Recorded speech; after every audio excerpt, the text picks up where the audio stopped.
উনি কি বললেন? প্রথম কথা উনি দেখে একটু সারপ্রাইজ হয়ে গেছিলেন যে এতটা। উনি আমাকে বললেন যে আমি এতটা আশা করিনি যে তোমার হাতটা এতটা মতন স্ট্রেট হবে।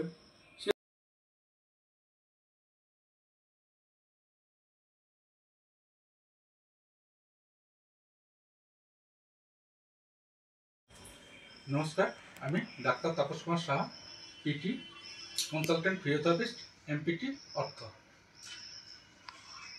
আপনারা বিভিন্ন ইউটিউব বা আদার্স ডাক্তারের কাছ থেকে শুনেছেন যে এপিকন্ডাইল ফ্র্যাকচারের ক্ষেত্রে সাধারণত হাতগুলো সম্পূর্ণরূপে ঠিক হয় না। আজ আমরা একটা ভাইয়ের কাছ থেকে কথা শুনবো। ভাই, আপনার নাম? আমার নাম মোহাম্মদ শাহনওয়াজ আলী। আপনার বাড়ি কোথায়? আমার বাড়ি সালার। সালারে কোথায়? সালারের শিখপাড়ায় মোড়। Fracture of the medial epicondyle of right humorous operation হয়েছিল এবং কেওয়ার করা ছিল। তো তোমার অ্যাক্সিডেন্টটা হয়েছিল কবে? আমার অ্যাক্সিডেন্টটা হয়েছিল আপনার জানুয়ারি 10 তারিখে। জানুয়ারি 10 তারিখ।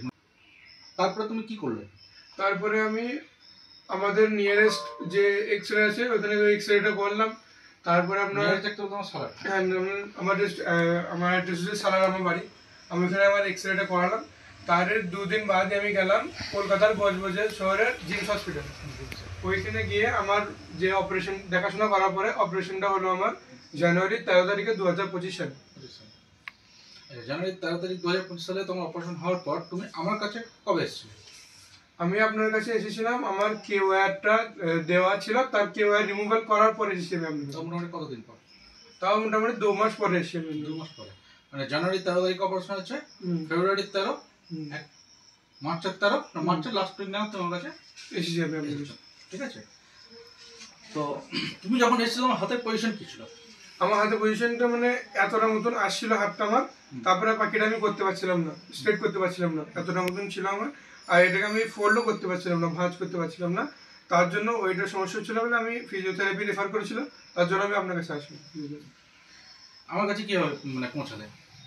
আমি এখানে এই কাটোয়ার মধ্যে আমি নিয়ারেস্ট ভালো ফিজিওথেরাপির জন্য জিজ্ঞেস করেছিলাম। তখন সবাই বেশিরভাগ মানুষ আপনার নামটিই নিল। ডক্টর তাপস কুমার সাহা বলে একটি ডক্টর আছেন ফিজিওথেরাপিস্ট, তিনি ভালো ফিজিওথেরাপি করেন। তার জন্য আমি এখানে আসলাম। আচ্ছা, তো যাই হোক, এখন তুমি এটা মাসখানিক আমার কাছে করেছো। তো মাসখানিক করার পর হাতটা কতটা কি এসছে? প্রথমে আমার এই কন্ডিশন এরকম ছিল, হাতটা আমি এতটুকু ফোল্ড আর এতটুকু স্ট্রেট করতে পারছিলাম। এখন আমি হাতটা এতটুকু মতন স্ট্রেট করতে পারছি, এতটা মতন। আর ফোল্ডিংটা আমার এতটা মতন এসেছে। যে ডাক্তারবাবু আমার অপারেশন করেছিলেন, ডাক্তারবাবুকে যাওয়ার পর উনি কি বললেন? প্রথম কথা উনি দেখে একটু সারপ্রাইজ হয়ে গেছিলেন যে এতটা। উনি আমাকে বললেন যে আমি এতটা আশা করিনি যে তোমার হাতটা এতটা মতন স্ট্রেট হবে, সেটা বলেছিলেন। আর ফোল্ডের জন্য সেম কথা বললেন। তারপরে আমার ভিডিও করলেন এবং আমার কনসেন্টও নিলেন যে এটা আমি সোশ্যাল মিডিয়ায় আপলোড করবো কি করবো। মানে একটা জিনিস হচ্ছে, এটা আমরা ধরে নিতে পারি যে এই ধরনের অপারেশনের ক্ষেত্রে ডাক্তারবাবু অপারেশন 100% নিঃসন্দেহে ঠিক করেছেন, 100% ওকে, সেখানে কোনো দ্বিমত নাই।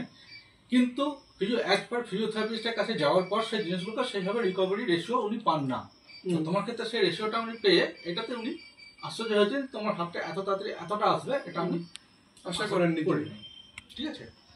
তো যাই হোক, আমরা 2-4টা ওনার একটা শর্ট দেখবো, তারপরে আমরা রিপোর্টগুলো টোটালটা আমাদের দেখাবো।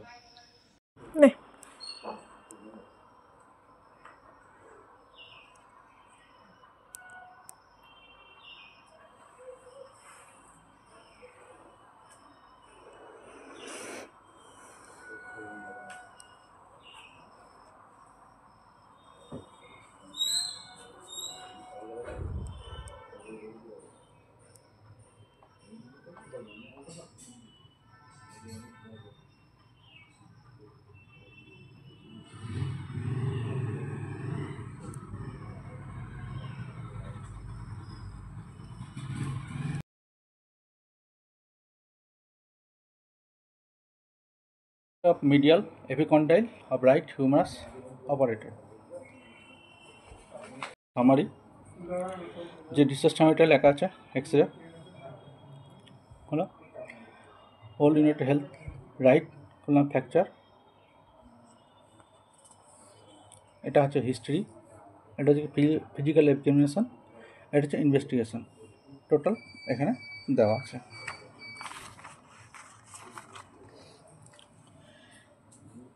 হলো, এটা যে ডিসচার্জ সামারি, এই ডিসচার্জ সামারিটা হচ্ছে আপনার 18/3/2025, 13 তারিখ অপারেশন হয়েছিল, 18/3/2025 এটা ছাড়া হয়েছে, ওনাকে ছাড়া হয়েছে হসপিটাল থেকে। এটা তার প্রেসক্রিপশান। এটা হচ্ছে রিসেন্ট ডাক্তারকে যে অ্যাডভাইস যাওয়া হয়েছিল রি এক্সামিনের জন্য 14/6/2025, এটা তার প্রেসক্রিপশান, কী কন্ডিশন আছে।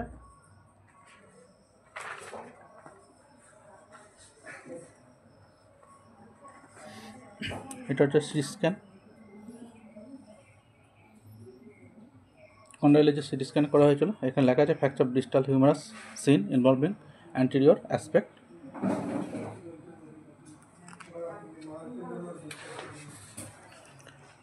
এটা প্রেসক্রিপশন।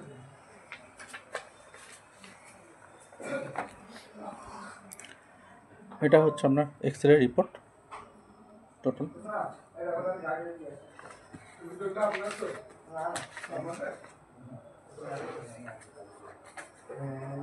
এবার এক্স-রে করে আমরা একটু দেখব। এক্স-রে হচ্ছে 8/1/2025, অর্থাৎ অ্যাক্সিডেন্ট ডেটে, ঠিক আছে, যেদিন ঘটনাটা ঘটেছিল ফ্র্যাকচারটা হলো। এটা আফটার ওটি যে কেওয়াই একটা ঢোকানো আছে, এটা কেওয়াই, যেটা 13ই মার্চ তোলা, তখন কেওয়াই একটা ছিল। এটা 6/1/2025, অর্থাৎ যেদিন ডাক্তারবাবুর কাছে রিভিউ করতে গেছেন সেদিনকার এক্স-রে এটা।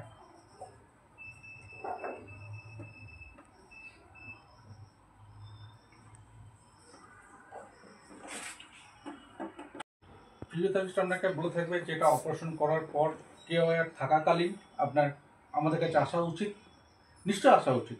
কেওয়ার থাকাকালীন আমরা যদি হালকা মোবিলাইজেশন করতে পারি তাহলে আমাদের এখানে যে স্টিফনেসগুলো কম হয়। যেটা হচ্ছে এই ভাই যখন আমার কাছে ফার্স্ট টাইম এসেছিলেন, ঠিক আছে, তখন এই হাতের যে স্টিফনেস ছিল, আপনারা নিঃসন্দেহে কাটমার্কটা এখনও দেখতে পাচ্ছেন, কাটমার্কটা কীভাবে হয়েছে।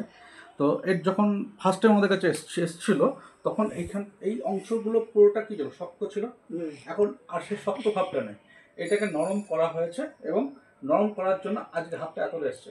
আমি যখন তোমাকে ব্যায়াম করাতাম, অর্থাৎ ফ্লেক্সন এক্সটেনশন যখন করাতাম, ঠিক আছে, এবং যখন এক্সটার্নাল রোটেশন করানো হতো, মানে এই জিনিসটা যখন করানো হতো, তো তখন তোমার পেন কতটা ছিল? পেন আমার প্রথম দিকে যখন করাতেন তখন অনেকটাই পেন হতো আমার।